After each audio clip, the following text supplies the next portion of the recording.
네, 우리 지난번에 창세기 6장 13절까지 했고, 이제 14절부터 이제 6장 진행하고, 그 다음에 화입 주석으로 바로 들어가도록 하겠습니다.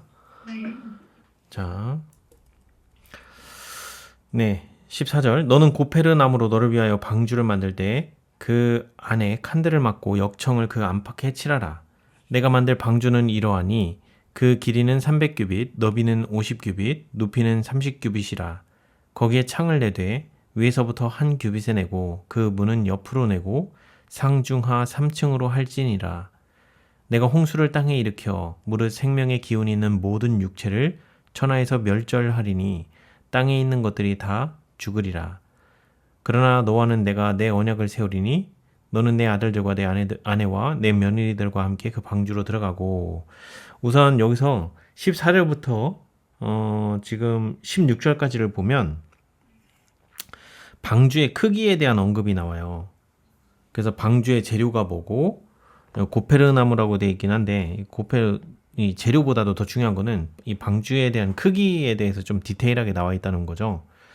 그래서 각 그 방주를 만들 때 그 안에 칸들을 막고 역청을 그 안팎에 칠하라.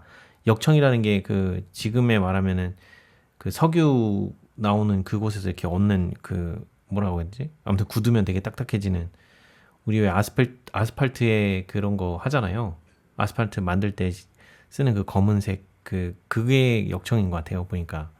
아무튼 그런 거를 이렇게 그 바깥에 칠하면 방수 효과가 있어서 이제 그런 식으로 칠하라고 돼 있는데, 어쨌든 중요한 건 여기에 지금 보면 그 길이는 300규빗이고 너비는 50규빗이고 높이는 30규빗이라라고 하는 이 크기가 나와요. 길이, 넓이, 높이가 나오는데, 이거를 성경에서 말하는 이 노아 방주가 얼마나 과학적으로 정말 이 홍수에서도 견딜 수 있는 규격이냐, 정말 이대로 배 만들면 만들어질 수 있는 거냐. 그래갖고 예전에 창조과학자들인가 아무튼 그들이 해가지고 신문기사 검색해 보면 그게 나와요. 노아 방주 사이즈 크기 뭐 검색하면은 그게 정말 안정적인 사이즈 비율이다라고, 그러면서 이제 조선소에서 이 사이즈 비율을 어떻게 알았냐 그랬더니 성경에 나와 있는 거다라고 하는데, 그러니까 그거를 실제 고증해보자라고 이렇게 하고 이제 실제 고증한 그 실험 사례가 유튜브 검색하면 아마 나올 거예요. 그래서 여기서 하나님께서 직접 이 방주 크기와 어떻게 지어야 할지를 이 노아에게 다 보여주시고 이렇게 지으라고 하신 분이 하나님이시라는 거죠. 그래서 여기 보면 이제 뭐 창문도 어디에다 내고 그 문을 옆으로 내고 상중하 3층으로 할지니라. 그래서 여기 각 안에 칸들을 막고 이렇게 역청을 안팎에 칠하라 이렇게 했을 때, 칸들을 만든 목적은 그 밑에 보면 이제 암수 한 쌍씩 모든 생물들이 이제 들어와서 이 배에서 거의 한 150일 가까이를 이 배 안에서 살아야 되기 때문에, 그래서 이제 이렇게 칸들을 막고 이제 각 종류대로 이렇게 거할 수 있게끔 그렇게 만들라고 하신 거죠. 자, 여기 보면 내가 홍수를 일으켜 땅에 무릇 생명의 기운이 있는 모든 육체를 멸절하리니 땅에 있는 것들이 다 죽으리라. 여기 지금 잘 보면 생명의 기운이라고 하는 요 파트를 보면 하나님께서 인간을 창조하시는 과정과 사람이 죽음으로 가는 과정이 하나님께서 창조하신 과정에 역행되는 방향으로 가는 게 죽음이에요. 하나님께서 흙으로 아담을 지으신 다음에 생기를 그 코에 불어 넣으셨다라고 창세기에서 이야기하고 있거든요, 앞쪽에. 근데 거꾸로 이 사람이 죽을 때는 육체에서 먼저 하나님께서 넣어주신 생명의 기운이 빠져나가고 나면 우리는 다시 흙으로 돌아가는 상태가 돼버려요. 그래서 사람을 창조하신 그 방법의 거꾸로가 죽음이에요. 그래서 우리가 인간들이 꼭 죽음의 마지막 생명의 기운이 다 하는 마지막 호흡을 다 할 때 결국에는 우리는 죽음을 맞이하게 된다는 거죠. 자, 여기 보면은 또 중요한 말씀이 하나 나오는데, 여기 지금 노아와 내가 언약을 세우리니 라고 돼 있죠. 그러니까 노아가 하나님 저하고 계약합시다 라고 해서 뭐 그런 계약을 하는 그런 구조가 아니에요. 항상 언약은 누가 먼저 하시냐면 하나님께서 사람에게 먼저 언약을 하세요. 그러니까 예를 들면 우리가 홍해를 건너고 난 다음에 하나님께서 너희들이 이렇게 하면 내가 이렇게 할 거야. 그리고 또 이스라엘 백성들을 하나님께서 먼저 찾아오셔서 그 백성들을 선택하고 부르시죠. 그 아브라함을 하나님께서 택해서 뭐죠? 갑자기 메소포타미아 그쪽에서 살던 부유하게 살고 있던 아브라함을 하나님께서 부르셔서 그를 가나안 땅으로 가게끔 언약을 세우시고 약속을 하시죠. 그러니까 하나님께서 먼저 우리를 위해서 약속을 주시고 그리고 우리를 그 약속대로 하나님께서 그 약속을 지키시기 위해서 우리를 인도하시고 이끌어 가는 과정이세요. 근데 문제는 뭐냐면 우리 편에 있어요. 문제는 하나님의 약속은 변치 않고 그 하나님께서 완전히 그 이행하실 수 있는 약속인데 문제는 우리가 그 약속을 끝까지 신뢰하지 못한다는 거예요. 뭐가 문제냐? 하나님께서 우리를 인도하시는 방법이 인간들이 생각하는 방법과 전혀 생각지 못한 방향으로 인도를 하시는 경우들이 발생하기 때문에 그래요. 그러니까 대표적으로 예를 들면 출애굽할 때 원래 가나안 땅에 들어가는 가장 빠른 길이 있었어요. 홍해 굳이 안 건너도 가나안으로 가는데 11일, 한 일주일 좀 넘는 11일 정도면은 가나안에 들어갈 수 있는 육지의 그 통로가 있었어요. 근데 하나님께서는 그 육지 통로를 이용 안 하세요. 굳이 그 홍해로 인도하셔서 홍해 그 바다를 가르시고 그들을 지나게 하시고 광야를 들어가셔서 그렇게 해서 굳이 11일 만에 들어갈 그 거리를 일부러 빙 도르세요. 근데 거기에는 이유가 있어요. 근데 그 이유를 알지 못하는 우리 사람들 입장에서 바라볼 때 그 하나님의 방법이 도저히 납득이 안 되는 거예요. 도대체 우리를 어디로 인도하시는 거지? 아니 절로 가면 광야인데? 우리가 먹고 살 게 없는데? 즉 인간들이 생각하는 그 방식과 하나님께서 인도하시고 거기서 하나님께서 베풀려고 하시는 그 은혜와 은총을 우리가 내다보지 못하기 때문에 우리의 협소한 눈으로는 당장에 내 앞에 닥친 상황만 쳐다보게 되는 게 우리 인간들 편에서 할 수 있는 최선이라는 거죠. 그래서 하나님께서 자꾸 우리에게 뭘 요구하시냐면 믿으라고 하시는 거예요. 내가 너를 정말 안전하고 그 신실하게 끝까지 그 가나안 땅, 축복의 땅으로 너를 이끌고 인도하는 걸 믿어라. 도중에 무슨 일이 벌어질지라도 누군가가 너를 죽이려고 하는 그런 어려운 상황에 놓일지라도 내가 끝까지 너를 지켜주고 보호해 줄 거다 라고 하는 하나님의 수많은 약속들이 있는데 문제는 우리가 그런 상황들에 놓이게 되면 내가 그 상황을 내 식대로 해석하고 하나님께서 인도하신 지나온 과거를 잊어버리고 내 식대로 해석해버려서 그 길에서 이탈해버리는 일이 종종 발생한다는 거예요. 성경에서 이야기하고 있는 전체는 바로 이거예요. 하나님께서 우리가 하늘까지 가는 하늘 가나안에 가는 그 여정들은 우리 인간들이 생각하는 방식과는 전혀 다른 방식이란 말이에요.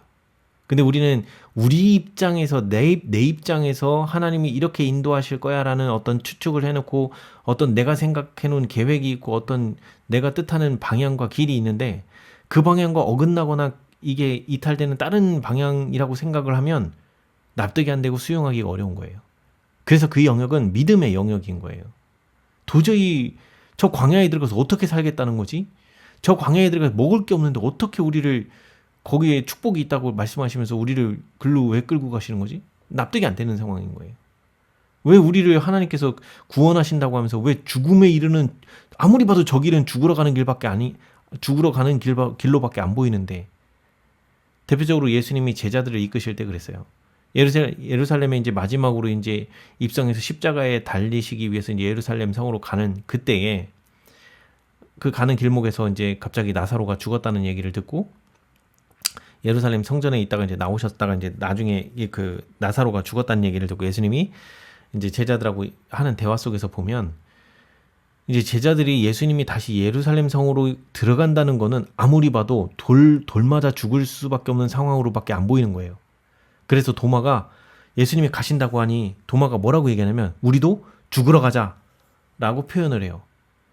즉 제자들의 입장에서 봤을 때는 바리새인들과 서기관들이나 이런 사람들한테 붙잡혀서 죽을 수밖에 없는 상황으로밖에 안 보이는 거예요. 예루살렘에 들어간다는 게.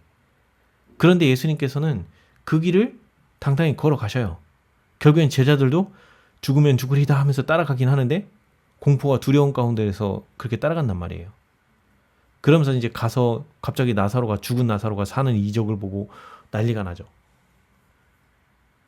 온 동네방네 소문이 나고 그 마치 세상 사람들이 전부 다 예수님을 따를 것 같은 그런 분위기들이 만들어지고 막 그러죠. 아무튼 이런 식으로 하나님께서 우리에게 언약을 하시고 내가 너를 인도해서 하늘에 데려가겠다라고 하는 그 길은 우리가 전혀 생각지 못한 길일 수 있어요. 그런데 그때 당황하지 않고 하나님을 믿고 신뢰할 수 있느냐 없느냐가 믿음의 영역이라는 거예요. 그래서 여기에 나와 있었던 그 너와는 내가 내 언약을 세우리니 너는 내 아들들과 내 아내와 내 며느리들과 함께 그 방주로 들어가고 라고 하는 이 영역도 믿음의 영역이에요. 노아 입장에서 볼 때, 노아와 노아의 식구들 입장에서 볼 때 저 방주로 들어가는 것 자체가 믿음의 영역이에요. 이유가 뭐냐면 노아 시대에는 비가 내린 적이 없어요. 그럼 식물들은 어떻게 물을 얻게 됐냐? 비 대신에 물안개가 피어올랐다가 그 물안개가 식물들을 촉촉하게 적셔주고 거기서 수분을 얻고 그렇게 살던 시대였어요. 그래서 하늘에서 비가 떨어진다는 거는 단 한 번도 본 적이 없는 거예요. 아담이 이 세상으로 쫓겨나고 노아의 홍수 때에 비가 처음 내린 거예요. 그 전까지는 비를 본 적이 없어요. 그리고 이렇게 그 홍수가 일어난다는 것 자체가 상상할 수 없는 일이에요. 노아와 이 식구들, 또 그 홍수 격변을 겪기 전에 살던 그 모든 사람들은 홍수라는 말 자체가 이해가 안 되는 상황인 거예요. 그러니 저렇게 큰 배를 만들어야 될 이유와 이런 거 하나하나가 다 어리석은 짓으로밖에 안 보여요. 납득이 안 되는 상황으로 보이는 거예요. 그런데 노아는 거기에 순종했고 심지어 뭐예요? 자기의 모든 재산을 다 털어서 이 방주를 지어요. 그리고 거기에 이 방주를 짓는데 그 믿음의 사람들이 같이 함께해서 이렇게 방주를 짓지만 그 방주 안에 들어가서 이제 비가 올 걸 믿고 그 방주 안에 들어가는 것까지가 노아와 노아 가족들이 보여줘야 할 믿음이에요. 믿음에 따른 행위예요. 행위. 실제 방주 안으로 들어가야 하나님이 보호하실 수 있는 거예요. 방주에 안 들어가면 끝이에요. 홍수 나오면 그냥 다 죽는 거예요. 그래서 이 방주로 들어가라고 하는 이 명령에 하나님께서 이것이 하나님께서 약속하신 바가 이루어질 거라는 또 하나의 증거가 뭐예요? 이거 바로 19절에 있는 말씀이에요. 하나님께서 이 노아와 노아 식구들을 또 생각도 하셨을 거고 또 한편으로는 이 홍수 이후에 이 땅에 다시 생존케 하실 생명들을 보존하시기 위해서 그리고 또 노아의 식구들의 믿음을 더욱더 강하게 하시기 위해서 하신 방법이 전에는 본 일이 없는 그 전까지 인간들을 피해서 도망 다니던 동물들과 이런 가축과 이런 생물들이 다 자기 발로 이 방주를 향해 걸어 나오는 거예요. 그래서 20절에 새가 그 종류대로 가축이 그 종류대로 땅에 기는 모든 것이 그 종류대로 각기 둘씩 내게 나아오리니 그 생명을 보존하게 하라. 그래서 하나님께서 이미 이런 현상이 일어날 거라고 얘기를 하셨고 그리고 방주를 짓고 난 다음에 바로 이 현상이 벌어지는 거예요. 그러니까 노아는 계속 흔들리지 않는 믿음을 발휘할 수 있는 이유가 뭐냐면 이 곳곳의 믿음의 표지판에서 계속 흔들리지 않고 바라볼 수 있게끔 하나님께서 요 다음에 또 믿음을 활용할 수 있게끔 그 다음 지표를 이렇게 우리가 고속도로를 달리면 안내 표지판 나오듯이 그렇게 서울로 가는데 이정표가 나오잖아요. 그처럼 하나님께서 노아와 노아 식구들이 계속 하나님을 믿고 따를 수 있는 그 이정표들을 계속 주세요. 이렇게 약속으로. 그리고 그 약속하신 바대로 세상 일이 돌아가고 그 일들이 벌어지고 그런 거를 목격하고 그리고 또 목격하지 못하더라도 믿음으로 들어가기도 하고 그런 거죠. 그래서 우리에게 있어서 가장 중요한 거는 하나님을 믿는다라고 하는 그 말이 단순히 내 입에서 나오는 말로 그치면 안 돼요. 믿음은 행함으로 연결이 되게 돼 있어요. 그래서 노아가 진짜 하나님을 믿었다라고 하면 저 방주 안에 들어가는 것까지가 믿음이에요. 믿는다고 말하고 걸어 들어가지 않으면 그건 믿는 게 아니에요. 그래서 그걸 보고 야고보가 뭐라고 얘기하냐면 너희가 믿는다고 말하고 있느냐? 그래, 귀신도 믿고 떤다. 행함이 없는 믿음은 죽은 믿음이라 라고 얘기하는 이유가 바로 그거예요. 입술로 믿는다고 백날 고백해봐야 소용없어요. 진짜 그 믿음에 따른 행위가 나와야 그것이 진짜 믿음인 거예요. 자, 그래서 여기 보면 너는 먹을 모든 양식을 내게로 가져다가 저축하라. 이것이 너와 그들의 먹을 것이 되리라. 그래서 여기 보면 노아와 노아의 그 식구들 그리고 거기에서 같이 일손을 돕던 그 믿음의 형제들이 거기에 나올 그 이 가축과 동물들과 뭐 여러 생물들과 이런 생물들이 먹을 양식까지 다 그 배에다가 실었다는 것을 알 수 있게 됩니다. 자, 그 노아가 그와 같이 하여 하나님이 자기에게 명하신 대로 다 뭐 했더라? 준행하였더라. 보이죠? 그래서 하나님께서 우리에게 이렇게 하라 저렇게 하라라고 명하신 명들은 우리가 따르고 순종하는 것이 가장 그 좋은 방법이다. 그래서 오늘날 우리에게도 이 재림교회에게 주신 여러 가지 기별들이 많아요. 건강 기별부터 해서 뭐 이 복음의 기별, 뭐 그 세천사 기별 다 있죠. 근데 여러 가지 이런 기별들이 가리키고 있는 건 자꾸 뭐냐면 우리의 죄된 습관, 악습 이런 걸로부터 우리가 그 벗어나야 되기 때문에 그걸 끊기로 결심하고 하나님께 나와서 하나님의 능력을 의지하라 해요. 내 스스로는 그거를 극복하고 이겨낼 수 없다. 그러니 매 순간마다 그 유혹을 받을 때, 그렇게 행하고 싶은 유혹을 받을 때마다 하나님을 의지하여 그 유혹을 이겨낼 수 있는 능력을 받아서 내 마음과 생각이 바뀌어지고 변화됨으로 인해서 내 말과 행동이 그 죄된 습관이나 이런 거를 따라가지 않고 거기에서 뒤돌이켜 오히려 하나님을 향할 수 있는 그런 일들이 내 삶 가운데서 벌어지게끔 하는 것들이죠. 그래서 이런 것들은 일상에 아주 작고 사소한 것들이에요. 남들이 볼 때 뭐 그런 걸 믿음이라고 해야 돼? 라고 할 수도 있어요. 그러나 하나님께서 우리의 믿음을 평가하는 지표는 바로 이런 사소한 것에서부터 하나님을 의지하느냐 안 하느냐 거기에요. 그 지점이 그 사소한 거에서도 하나님께 순종하지 못하는데 하나님께서 어떻게 큰 일을 맡길 수 있겠냐라고 얘기를 하세요. 그래서 작은 것에 충성하라고 성경이 말을 하고 있는 이유가 바로 거기에요. 자, 일단 여기까지 해서 창세기 6장은 일단 본문은 이제 이렇게 마치고 화이 주석을 한번 가보도록 할게요. 자, 화이 주석은 같이 읽으면서 좀 진행을 하도록 하겠습니다. 자, 화이 주석 자 2절 요거는 그 훈옥자매님이 읽어주시겠어요? 네. 하나님을 떠나 가인의 본을 따름 만약 사람들이 하나님과 협력하였더라면 결코 가인 같은 경배자들은 없었을 것이다. 사람들은 순종한 아벨의 모본을 따랐을 것이며 하나님의 뜻을 성취하고 하나님의 율법을 순종하며 그 가운데서 구원을 발견했을 것이다. 하나님과 하늘 세계는 거룩한 형상을 갖도록 그들을 도왔을 것이다. 장수하는 사람의 수명은 계속 그대로 유지되었을 것이요. 하나님은 자기의 하신 일을 보고 기뻐하셨을 것이다. 네, 여기 보면 2절의 화이 주석이 그 성경 본문을 보면 하나님의 아들들이 사람의 딸들의 아름다움을 보고 자기들이 좋아하는 모든 여자를 아내로 삼는지라 라고 한 요거에 대한 화이 주석이 달려 있는 거거든요. 그래서 여기 보면 결국엔 하나님의 아들들이 그 사람의 딸들이라고 하는 즉 가인의 후손들에게서 나온 그 여자를 보고 이제 결혼을 하게 됨으로 인해서 그들이 갖고 있는 사상을 받아들이게 되죠.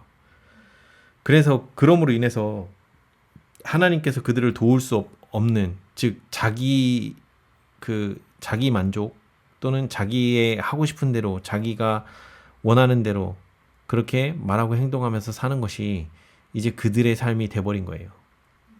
그래서 이제 더 이상 하나님이 기뻐하시는 일을 수행하는 데 있어서 순종하는 쪽이 아니라 내가 기뻐하고 내가 즐거워하는 일을 찾아서 행하는 사람들로 변질돼 버렸다는 거죠. 만약 그들이 끝까지 그때 거기서 하나님을 의지하기를 포기하지 않았다라고 하면 여기 나와 있는 대로 하나님의 뜻을 성취하고 하나님의 율법을 순종하며 그 가운데서 구원을 발견했을 것이다. 근데 이렇게 하기 위해서 뭐가 필요했다? 하나님과 하늘 세계의 거룩한 형상을 갖도록 하나님과 하늘 세계가 도와줬을 거라는 거예요. 그러니까 이 도움이 이제 어떤 도움인지 알겠죠? 우리가 죄의 유혹에 이르를 때 이 하나님의 천사들과 이 하늘 세계에 있는 이 하늘 세계가 아니죠. 그러니까 성령과 우리 천사들이 우리가 그 유혹에서 벗어나고 이겨낼 수 있도록 우리의 마음이 그 하나님의 능력을 의지하고 바라볼 수 있도록 우리를 환기시켜주고 각성시켜주고 그러면서 성령께서 우리 마음에 그것이 죄라는 걸 분별할 수 있고 깨달을 수 있도록 우리의 생각을 일깨워 주시고 하나님을 의지하라고 우리에게 생각을 넣어주시고 그렇게 하신다는 거죠. 그래서 그런 음성에 순종하고 우리가 하나님을 의지할 때에 우리는 그 유혹을 이겨낼 수 있다는 거예요. 이런 지점까지 우리의 그 신앙이 자꾸 자라고 성장해 가야 된다는 거죠. 처음부터 이렇게 되지 않아요. 처음에는 우리 뭐 해보셔서 아시겠지만 내가 하나님께 기도해야 된다는 생각조차 갖는 것도 어려웠죠. 네. 내 감정에 쓸려서 누가 뭐라고 하면 내가 확 하면 벌써 그냥 기도해야 된다는 생각은 저리 가고 내 감정부터 막 확 내뱉고 행동하고 그렇게 하는 것이 우리 삶이었잖아요. 근데 우리가 말씀을 자꾸 가까이 하면서 이제는 이때가 기도해야 되는데 하면서 그러면서도 여전히 바뀌지 않았었고 그런데 기도해야 된다는 생각이 이제 인지가 되기 시작했고 거기서 조금 더 나아가니까 드디어 기도를 하게 되고 대항해보고 거기에 넘어가지 않고 내 마음이 평온함을 유지하고 또 때로는 분노가 일어났다가도 사라지는 경험도 하게 되고 이제 점차 그렇게 되면서 하나님 이렇게 역사하시는구나 이렇게 그 일하시는구나 라는 거를 내 스스로 깨닫게 되는 그 순간들이 올 때마다 우리는 더욱더 이거를 잘 활용할 수 있게끔 된다는 거죠. 근데 문제는 뭐냐면 이제 거기서 오는 또 속임수가 있어요. 자꾸 익숙해지잖아요. 네. 그러면 내가 당연히 뭐가 된 줄 아는 착각에 빠져요. 이제는 좀 잘 되나 보다. 방심하죠. 그러다 한번 또 호되게 한번 넘어지고 깨져 봐야 내가 지금 정신줄을 놓고 있구나 라는 걸 알게 돼요. 그러니까 우리가요 얼마나 자주 까먹는지 몰라요. 그것 때문에 우리가 자꾸 연약해서 넘어지고 쓰러지고 하는 일들이 벌어지는 거예요. 네. 네. 근데 그런 것들이 자꾸 그렇게 넘어지고 깨지고 하면서 더욱더 경각심을 갖고 자꾸 더 깨어나게 되는 거예요. 그래서 넘어지는 거에서 너무 두려워할 필요 없어요. 오히려 그 길이 내가 더 경각심을 갖고 하나님을 더 순간마다 의지해야 될 필요를 깨닫게 하는 그 계기가 될 거예요.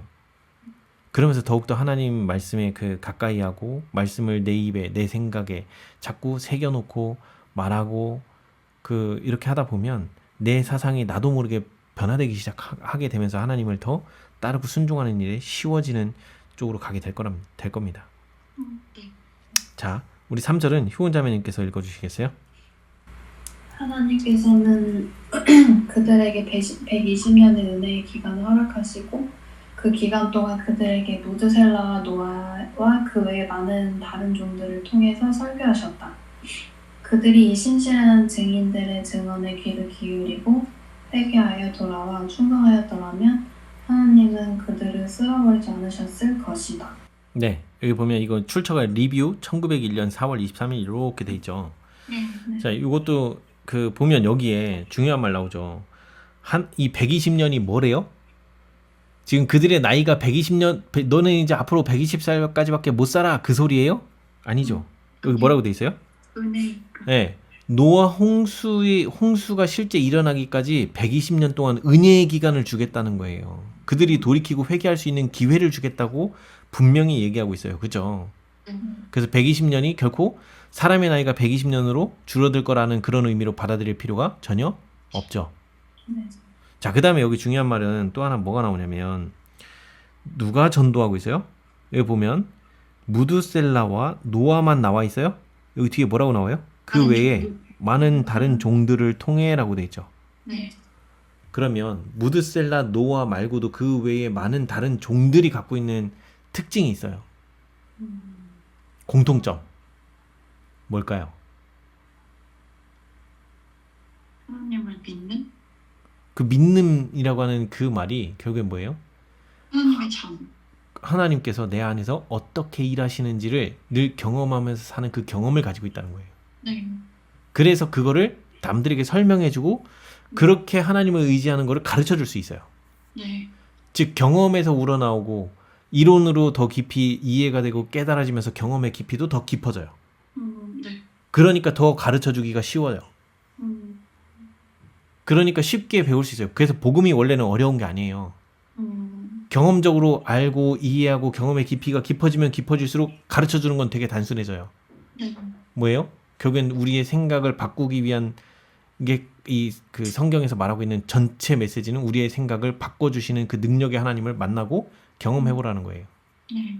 그리고 그런 하나님을 늘상 의지하라는 게 성경과 예언의 시의 전체 메시지의 압축본이에요. 음, 근데 문제는 이렇게 간단하고 쉬운 건데 내 삶에 적용하는 게 쉽지 않은 거예요. 왜 그래요? 내가 죄된 삶을 그렇게 살아와서 이기적이고. 그게 너무 당연하게 그런 삶을 살아오다가 음, 전혀 그렇지 않은 그 이질적인 습관을 만들어내고 해야 돼. 더군다나 내가 좋아하는 것도 못해. 네, 그거 쉽겠냐고요.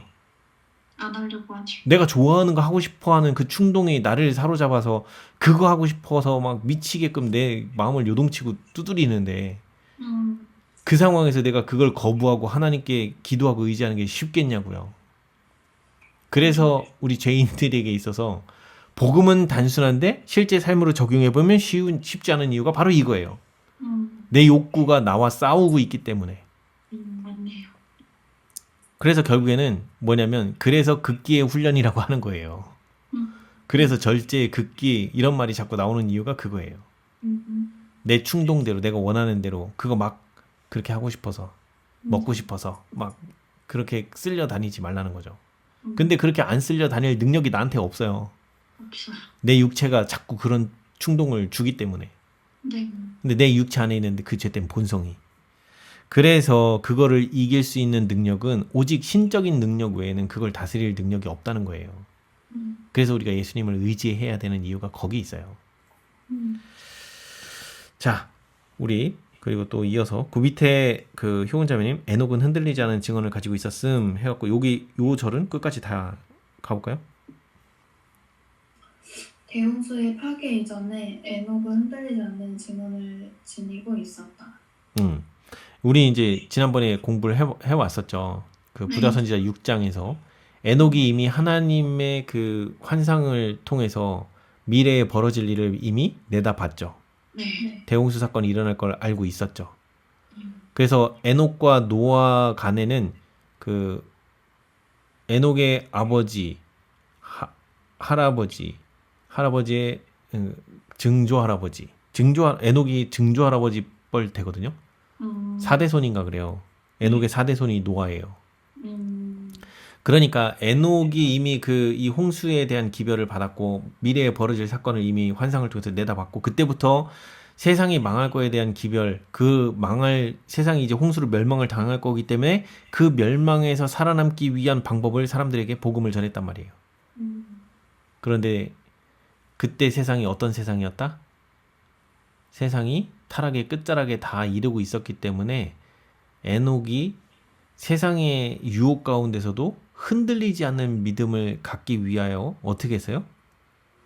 산중에서 살면서 하나님의 사랑을 자꾸 경험하고 묵상하고 삶으로 그 경험해가면서 하나님의 사랑이 뭔지를 깊이 깨달아가고 알아가면서 세상에는 잠깐 나가서 전도하다가 하나님의 이 그 말씀을 더 깊이 알고 싶고 공부하고 싶어하는 사람들이 있다라고 하면 그런 사람들을 데리고 와서 여기서 같이 이 자기가 살던 그 산속에 있는 집에서 말씀을 가르쳐주고 복음을 어떻게 경험하는지 알려주고 그러면서 또 그 사람들을 내보내고 나면 또 공부하다가 또 나가서 말씀 전하고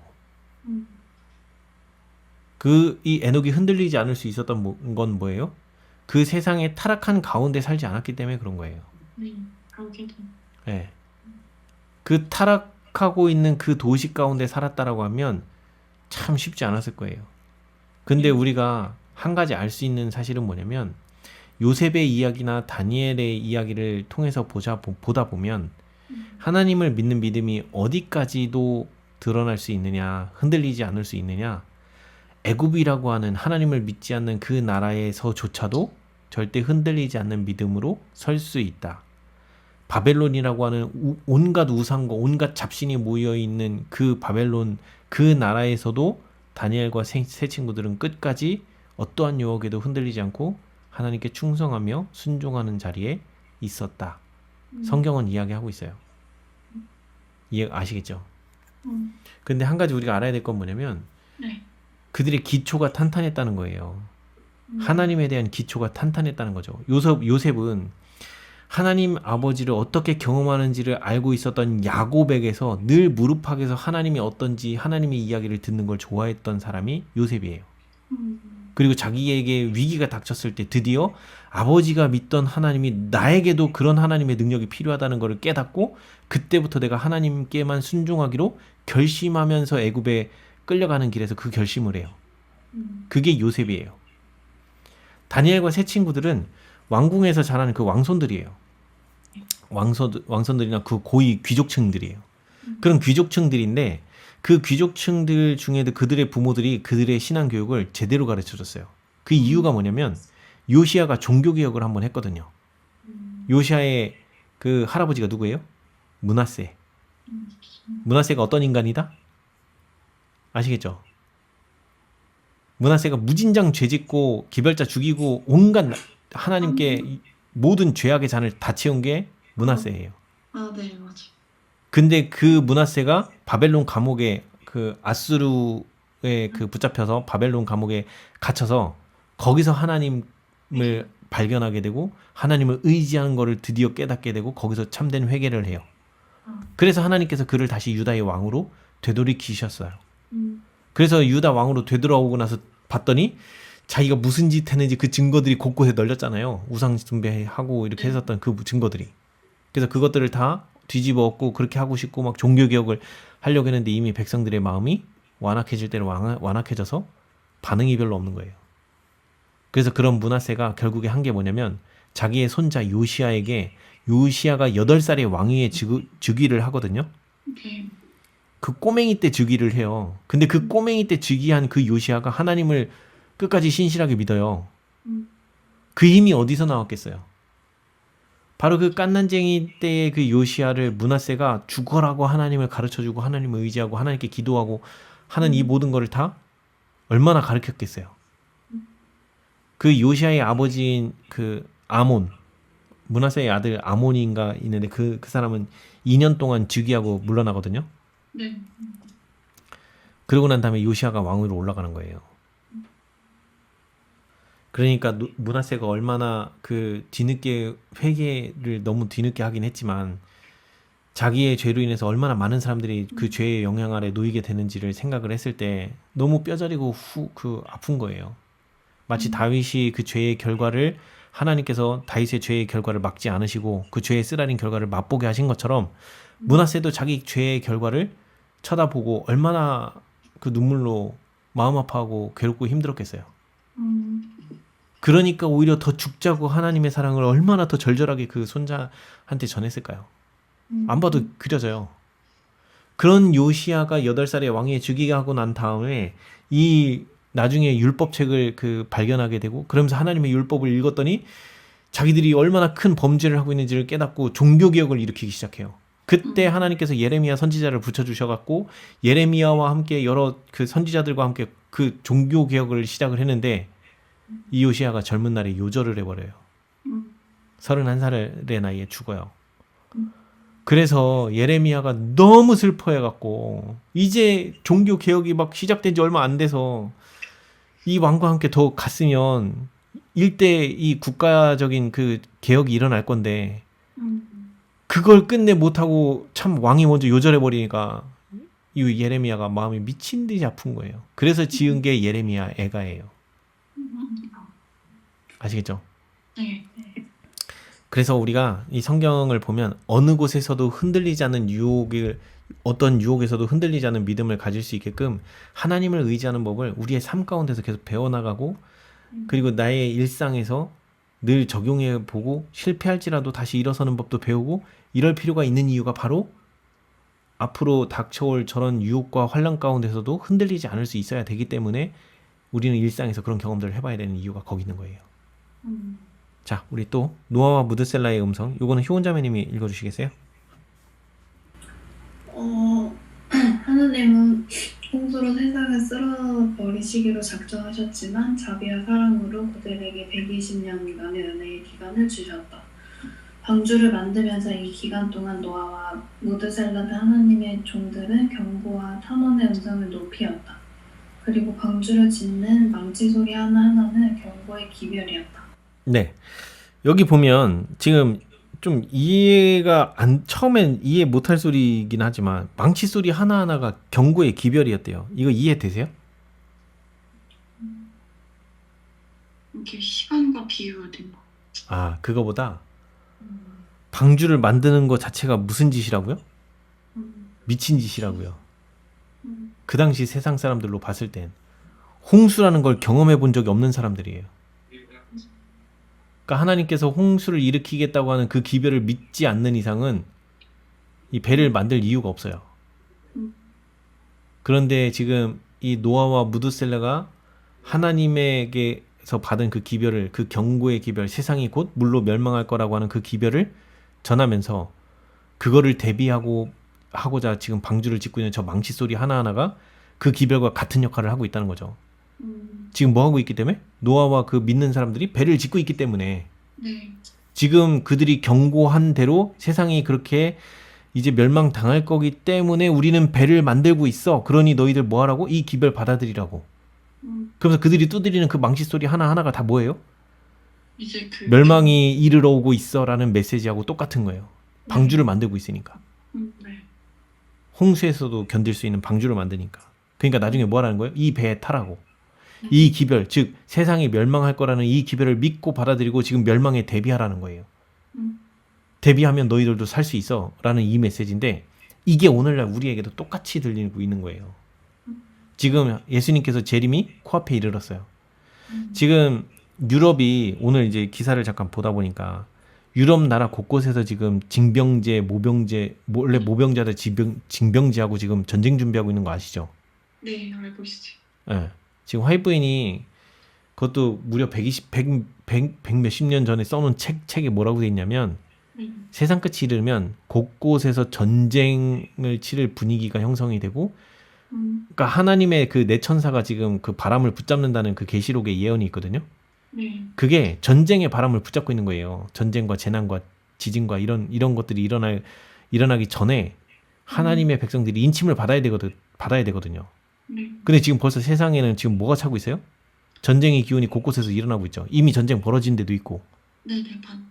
지금 계속 폭동이 일어나고 전쟁을 치르려고 하는 신무기들이 막 계속 만들어지고 그러면서 곳곳에서 지금 모병자다 이제 징병제로 돌리면서 지금 막 데모하고 지금 난리잖아요. 네. 왜 그래요? 세계대전이 일어날 것 같다는 막 이런 메시지도 나오고 이러고 있잖아요. 이게 다 지금 무슨 메시지예요? 지금 화이트부인이 예언해 놓은 세상 끝이 지금 가까웠다는 다 메시지예요. 이게 바로 망치 소리라고요. 이런 것들이. 지금 그러면 우린 뭐 해야 돼요? 예수님 재림 전에 우리가 재림 준비를 어떻게 할 것인지를 내가 제대로 알고 경험하고 있어야 된다는 얘기예요. 그러니까 복음이 진짜 무엇인가? 나는 하나님을 얼마나 알고 있는가? 하나님이 내 안에서 어떻게 역사하시고 계시는지, 그리고 내가 얼마나 하나님을 의지하고 있는지, 그거를 지금 증거하고 시험해 볼 때예요. 내가 부족하다면 지금 빨리 뭐 해야 돼요? 이 은혜의 기간에 하나님을 의지하고 내 삶 가운데서 늘 그 하나님을 의지하면서 사는 삶, 내가 참된 죄인이구나라는 걸 깨닫고 회개하는 삶, 이런 삶들이 지금 벌어져야 돼요. 더 늦으면 안 된다는 거예요. 뭐기 때문에? 지금 망치 소리가 울리고 있잖아요. 세상이 지금 경고의 메시지로 가득 차고 있잖아요. 이해가 되시죠? 네. 그래서 이 홍수 사건은 오늘날 우리에게 일어날 일들을 볼 수 있는 지표 중에 하나예요. 자, 우리 밑에 또 볼까요? 잠깐만요. 요거는 훈옥자매님 읽어주시겠어요? 네, 120년 동안 노아는 홍수 전 사람들에게 경고의 기별을 선포하였지만 회개한 사람들은 단 몇 사람뿐이었다. 방주를 짓는 일에 노아가 고용한 목수들 중 몇 사람은 그 기별을 믿었지만 홍수가 나기 전에 죽었다. 노아가 얻은 구조자들 중 몇 사람은 물러가 버렸다. 네, 그 밑에. 믿는 자들 중 많은 사람들이 믿음을 지켰으며 승리한 가운데 잠들었다. 네. 여기 보면 믿는 사람도 있었고 물러간 사람도 있었다라고 돼 있어요. 네. 그래서 이 부분은 이제 나중에 우리가 그 부자 선지자 이제 거기 읽다 보면 이제 그런 내용이 나올 거예요. 아마 여러분들 읽어 보셨으니까 이제 그 내용이 나올 건데, 처음에는 이들의 믿음을 받아들였다가 지금 다시 세상 사람들과 접촉하고 그러면서 이 믿음을 버리는 사람들이 나와요. 그러니까 그들이 자꾸 조롱하고 무슨 소리야, 홍수라는 건 있을 수가 없어, 이제까지 단 한 번도 자연계의 현상에서 일어난 적이 없어, 비라고? 허허 웃겨, 비가 내린 적이 없어. 지금 쟤네들이 지금 미친 짓 하는 거야 이러면서 막 조롱하고 그렇게 하는 그 무리들의 그 소리에 또 귀를 기울여서 복음을 받아들이려 했다가 복음의 그 성령께서 그 마음에 감동하고 그 역사하심으로 마음이 끌려서 이제 복음을 들으려고 했다가도 그 세상 사람들의 그 말에 또 들어보니 그것도 맞는 것 같아. 그래서 결국에는 나왔다가 다시 뒤로 물러간 사람도 있었다는 거예요. 네. 근데 그 믿는 사람도 있긴 있었는데 많았다 적었다? 적었다. 여기 뭐래요? 단 몇 명? 단 몇 사람 뿐이었다.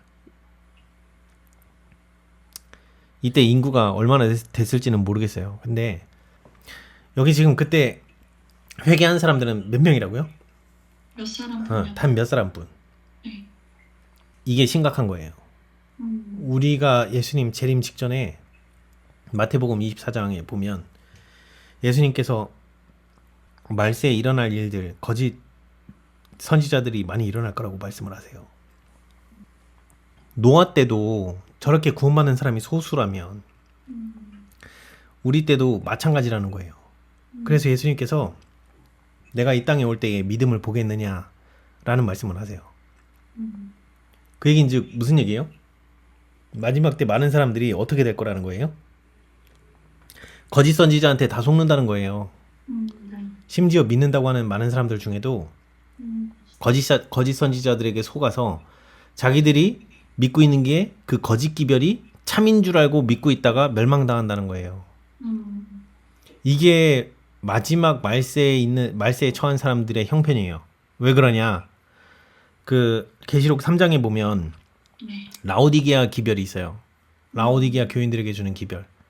그들의 특징이 뭐냐면 자기는 나는 부유하여 부자라 부유하여 뭐 부족한 줄을 모른다. 뜨뜻미지근. 뜨뜻미지근한 게 중요한 게 아니고 그 뜨뜻미지근한 게 어떤 상태인지를 알아야 되는 거예요. 그래서 우리 잠깐 여기 보면 계시록 3장 14절에 보면 라오디게아 교회 사자에게 편지하노라 라고 하면서 이렇게 쭉 나오는데 여기 보면 자 이들의 그 뜨뜻미지근하다 여기 미지근하여 뜨겁지도 아니하고 차지도 아니하니 라고 하는 요 말이 이들의 상태가 뭐냐 나는 부자라 부유하여 부족한 것이 없다 요 상태에 있다는 거예요. 요게 바로 뭐냐면 오늘날 우리 교회에 많이 울리는 나 구원 받았어요. 그냥 내가 구원의 확신만 하면 돼. 이런 기별들 다 죽이는 기별이에요. 왜 그러냐? 하나님을 경험하는 게 뭔지 모른 채 그렇게 입으로 백날 얘기해봐야 소용없거든요. 내 마음에 하나님을 의지하고 매 순간마다 내가 얼마나 부족한 존재인지를 깊이 인식하지 못하면 그 소리 하게 돼 있어요. 그러면 이게 문제인 걸 어떻게 알 수 있느냐? 실물교훈 13장 두 예배자 편에 보면 그 뒤에 베드로가 자기가 구원받았다고 했다가 예수님 3번 부인하는 그 죄악을 범해요. 그 예수님을 3번 부인하는 그 지경까지 베드로가 타락하게 된 그 배경에 뭐라고 거기에 적혀있냐면 나는 구원받았다라는 그 생각이 베드로가 가졌던 생각이에요. 그 당시. 그 생각을 가진 사람들이 치명적인 문제점은 뭐냐면 자기가 하나님을 의지해야 될 필요를 못 느낀다는 거예요. 왜? 요 상태에 빠지거든. 나는 부자라 부유하여 부족한 것이 없다. 즉 나 구원 받았어요. 구원 받았는데 내가 굳이 내가 지금 죄 아니 예수님이 나의 죄를 다 용서하셨는데 내 지을 죄도 다 용서하셨는데 근데 자기가 지금 여전히 죄 짓고 있다는 사실에 대해서 예수님이 다 용서하셨으니까 자기는 구원 받을 거라는 거예요. 여전히 죄를 짓고 있는데. 근데 성경 조금만 읽어보면 뭐라고요? 죄 있는 채로 하늘 못 간다니까요. 그러니까 여기에 말하는 이게 뭐냐면 여기 실제 여기 성경에서 말하고 있는 이 상태를 못 느끼는 거예요. 여기 보면 나의 곤고한 것과 가련한 것과 가난한 것과 눈먼 것과 벌거벗은 것을 알지 못하는도다. 내가 죄 앞에 얼마나 그 연약한 존재고 내 스스로 죄를 이길 능력이 단 1도 없다는 사실을 죄 앞에서 여지없이 죄 짓는 내 모습을 보고 깨닫는 사람들은 이런 상태에 빠져요. 곤고하고 마음이 심령이 가난해. 왜 가난하냐? 내가 죄를 안 지을 능력이 없어요. 그러니까 나에게는 의의가 없어. 사랑이 없어. 그냥 온전히 이기적인 것만 가득해. 그러니까 여기서 말하는 가련하고 가난한 게 뭐예요? 의가 없다는 소리예요. 하나님의 사랑이 나에게 단 1도 없다는 거예요. 네. 누군가를 사랑하고자 하는 그 마음이 막 그 진짜 미칠 듯한 그 이타적인 마음으로 누구를 사랑해 본 적이 단 한 번 1도 없어요. 내가 하는 사랑은 이기적인 거야. 내가 한 만큼 뭔가 기대고 있는, 뭔가 나오기를 바라고, 뭔가 그런 거, 내가 한 만큼 그거에 대한 어떤 반대급부적인 말, 칭찬하는 말, 이런 거 안 들으면 서운해지고, 이런 이기적인 정신으로 하고 있는데 이게 문제라는 사실을 전혀 인지 못하고 있다는 거예요. 라오디게아 교인들의 상태가. 그리고 자기가 지금 눈먼다는 건 뭐예요? 나의 죄된 상태를 내가 깨닫지 못하고 있다는 거예요. 그래서 여기서 벌거벗었다는 건 뭐예요? 의의 옷이 없는 벌거벗겨진 상태인데 그걸 모른다는 거예요. 내가 마치 의의 옷을 입고 있는 것처럼 착각하고 있다는 거예요. 그러니까 구원받았다 소리를 하는 거예요. 이게 지금 어디서 울려요? 일반 개신교에서. 근데 심지어 지금 어디서도 울려요? 재림교회 안에서도 울려요. 아주 심각한 거예요. 그러니까 뭐예요? 예수님이 뭐라고 얘기하셨어요? 내가 다시 이 세상에 이를 때 뭐 하고요? 믿음을 보겠느냐. 찾아볼까요? 네.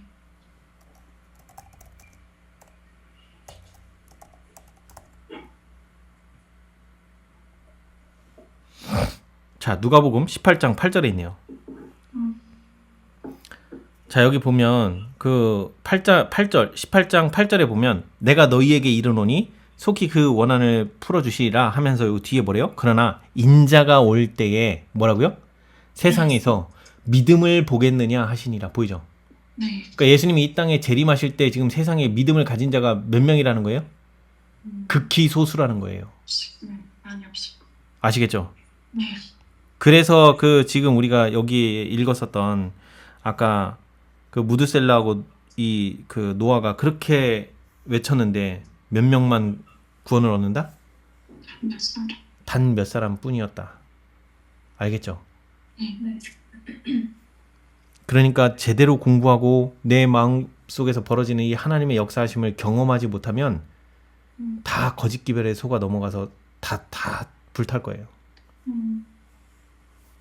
자, 우리 또 밑에 확신을 주는 설교 에녹의 경험, 거기 효은자매님 읽어주세요. 에녹의 한 설교와 그의 승천은 에녹 시대 살아 있었던 모든 사람들에게 하나의 확신을 주는 논증이었다.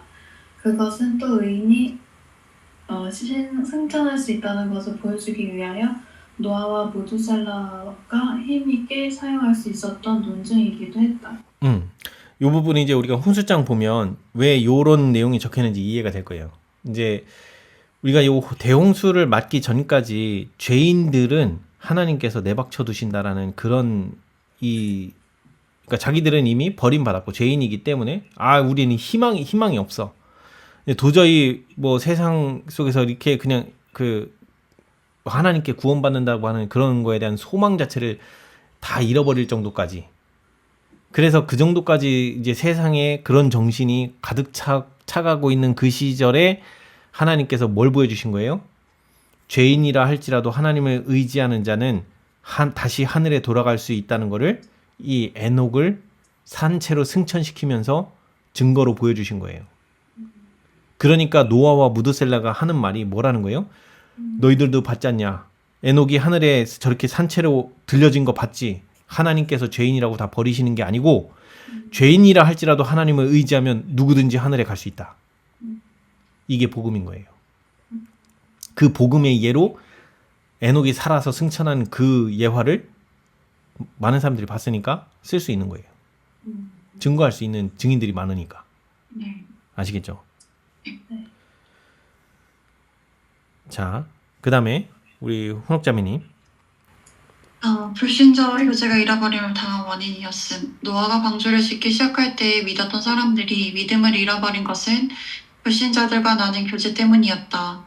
그 믿지 않는 사람들은 그들 속의 쾌락과 자랑에 대한 옛 정욕들을 일깨웠다. 자, 이게 문제예요. 아까 여기 단 몇 사람밖에 구원받는 사람이 단 몇 사람밖에 없었다고 한 그 이유 중에 네. 물러간 사람도 있었던 이유가 바로 그들이 어떻게 물러갔는지 그 이유가 여기 나오는 거예요. 그들이 믿는다고 그 복음을 받아들이고자 이렇게 나왔었는데 그 결국에는 그 복음을 잃어버린 이유가 뭐예요? 이 불신자들과 교제하면서 나오는 바로 요것 때문에 그런 거예요. 뭐라고요? 쾌락, 자랑, 그리고 이거에 대한 옛 정욕들. 이렇게 그 사람들이 추구하는 거, 세상 사람들이 추구하는 건 다 뭐 하는 거예요? 가만히 들어보면 자기 자랑, 자녀 자랑, 뭐 재산, 뭐 돈 많이 버는 거, 뭐 이런 거 다 이런 얘기예요. 주식해서 뭐 했어요? 아, 나 때 돈 벌었어. 뭐 나 때는 뭐 이러이러해서 뭐 그때는 이렇게 했어. 나는 그때 뭐 부장이었고 뭐 어쨌고 저쨌고 다 뭐예요? 다 자랑이에요. 그리고 다 쓸데없는 세상에 대한 욕구를 불러일으키는 것들. 이런 것들이 우리의 삶 가운데서 요즘에 노래로도 그런 이런 우리의 그 정욕들을 자극하는 일들이 되게 많이 벌어져요. 뭐 얼마 전에 그 유튜브 보다가 굿굿바이를 잠깐 봤는데 그 화사가 부른 굿굿바이 노래가 되게 그 끌리게 되는 음성이랑 막 그 노래더라고요. 그래가지고 이제 잠깐 보다 봤는데 그 누구요? 박정민?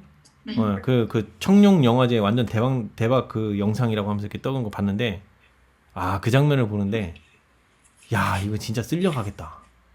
막 그런 생각이 들더라고요. 여자들이 그 장면 보면은 박정민 안 사랑하게 될까요? 알겠죠? 네.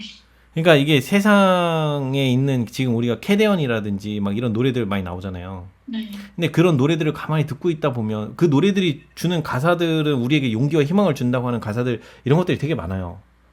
그 굿굿바이도 결국에는 우리 헤어지는데 즐거이 헤어질 수 있어 뭐 이런 의미의 가사인데 뭐 나 헤어져도 나는 그렇게 막 마음 상해서 막 그러지 않을 거야. 나 기쁘게 놔줄 수 있어 뭐 이런 거잖아요. 근데 가만 보면 이런 것들 하나하나들이 이 노래를 부는 사람이나 그 장면들이나 이런 걸 보다 보면 나도 모르게 빠져들어가고 나도 저렇게 노래하고 싶고 나도 저렇게 춤추고 싶고 또 저런 곳에 저들이 하는 공연에 가보고 싶고 이런 욕구들이 싹 일어난다는 거죠. 그래서 요즘 이 유튜브 시대 때에 저에게도 이 시험이 일어나는 것 중에 하나가 뭐냐면 하고 싶은 게 너무 많아요. 심지어 막 영어도 하고 싶고 농구도 막 열심히 기술 배워갖고 농구도 잘하고 싶고 축구도 막 그거 막 페이크 쓰는 거 배워갖고 막 축구도 잘 차고 싶고 막 하고 싶은 게 너무 많아요. AI도 배우고 싶고 막 컴퓨터도 막 이렇게 저렇게 하는 거 막 배우고 싶고 그것도 하고 싶고 진짜 하고 싶은 게 너무 넘쳐나. 유튜브만 보면 막 미친 듯이 막 넘쳐나요. 근데 가만히 생각을 해보니까 뭐 어떤 내용이 깨달아지냐면 그 하고 싶은 욕구가 나쁜 거는 아닌데 문제는 뭐 할 시간을 잡아먹어요? 우리가 말씀을 네. 개인적으로 자꾸 말씀에서 멀어지게 하는 용도로 나를 끌어당기고 있다는 걸 깨닫게 됐어요. 그렇게 그런 것들을 열심히 파고 들어가기 시작하면 결국에는 소홀해지는 건 말씀이에요. 제가 그걸 보면서 정말 이게 무섭구나. 예전에 그 화이트부인이 그 음악을 조심하라고 한 이유가 있거든요. 그 적어놓은 게 그게 어디 있어요. 마지막 때 세상 사람들을 홀리는 것 중에 하나가 음악이라고. 사단이 제일 잘하는 것 중에 하나가 찬양이었거든요. 음악의 그 조예가 깊었던 피조물 중에 하나였어요. 그래서 이 노래를 가지고 사람들을 많이 미혹한다는 메시지가 그 화이트부인 글에 있어요. 근데 저는 그 노래가 막 무슨 뭐 악성 헤비메탈 막 부르고 막 그런 것만인 줄 알았는데 아니에요. 그냥 세상 가요가 다 사람들을 그렇게 미혹하고 있다는 거를 알게 됐어요. 왜? 가수 좋아서 쫓아다니고 공연 쫓아다니고 그거 하나하나가 결국에는 무슨 시간 갉아먹는 거예요? 하나님과 교제하고 알 수 있는 시간들을 다 갉아먹고 있는 거예요. 그러니까 사단이 우리를 속이는 방법들은 다 그런 거예요. 내가 속고 있는데 속은 줄 몰라요. 당연히 그렇게 하면서 세상은 사는 거야 라고 하는 이 세상의 조류에 휩쓸려 가고 있는 거예요. 그러니까 지금 우리는 뭐 해야 돼요? 네, 연어처럼 거꾸로 역행해야 돼요. 그러니까 역행한다는 게 뭐예요? 세상 거를 가급적 즐기는 거를 뒤로 하고 뭘 즐겨야 돼요?